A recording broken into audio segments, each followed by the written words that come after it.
ചെയ്യാൻ പോകുന്നത് pink colour food challenge ആണ്. അപ്പോൾ രാവിലെ ബ്രേക്ക്ഫാസ്റ്റ് ഞാൻ ദോശയാണ് എടുത്തിരിക്കുന്നത്. ദോശയിൽ കുറച്ച് ബീട്രൂട്ട് മിക്സ് ചെയ്തപ്പോൾ കറക്റ്റ് ഒരു പിങ്ക് അല്ലെങ്കിൽ റോസ് കളർ ആയിട്ടുണ്ട്. ദോശ വെറുതെ കഴിക്കാൻ പറ്റില്ല. അപ്പോൾ ഞാനൊരു പിങ്ക് കളർ ചമ്മന്തി ഉണ്ടാക്കിയിട്ടുണ്ട്. അപ്പോൾ ഇത് ബ്രേക്ക്ഫാസ്റ്റ് കഴിഞ്ഞു.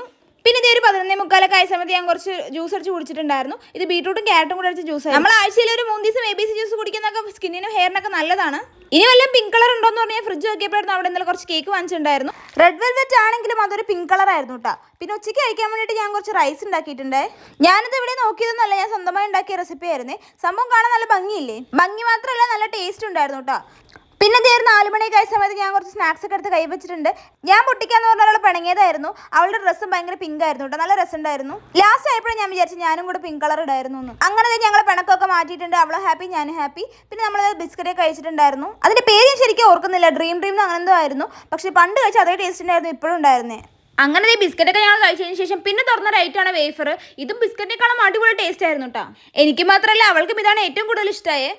അങ്ങനെ എന്തെങ്കിലും കഴിച്ചുകൊണ്ട് രാത്രി എനിക്ക് പ്രത്യേകിച്ചൊന്നും കഴിക്കാൻ തോന്നിയിട്ടുണ്ടായിരുന്നില്ല. അപ്പോൾ ഞാനൊരു ഷേക്ക് അടിച്ച് കുടിക്കാമെന്ന് വിചാരിച്ചു. അങ്ങനെ ഞാൻ ഒരു മിൽക്ക് ഷേക്ക് റെഡി ആക്കിയിട്ടുണ്ട്. അങ്ങനെ അതും കുടിച്ച് ഇന്നത്തെ ദിവസം കംപ്ലീറ്റ് ആക്കിയിട്ടുണ്ട്. അപ്പോൾ എൻ്റെ പിങ്ക് കളർ ഫുഡ് ചലഞ്ച് ഇഷ്ടമായി എന്ന് കമൻറ്റ് ചെയ്യണേ. ആ വീഡിയോ സബ്സ്ക്രൈബ് ചെയ്താൽ കാണാണെങ്കിൽ സബ്സ്ക്രൈബ് ചെയ്യണേ. അപ്പോൾ അടുത്ത കളർ വേഗം കമൻറ്റ് ചെയ്തോളൂ. അപ്പോൾ എന്തായാലും അടുത്ത വീഡിയോ കാണാം. അതുവരെയും ബൈ.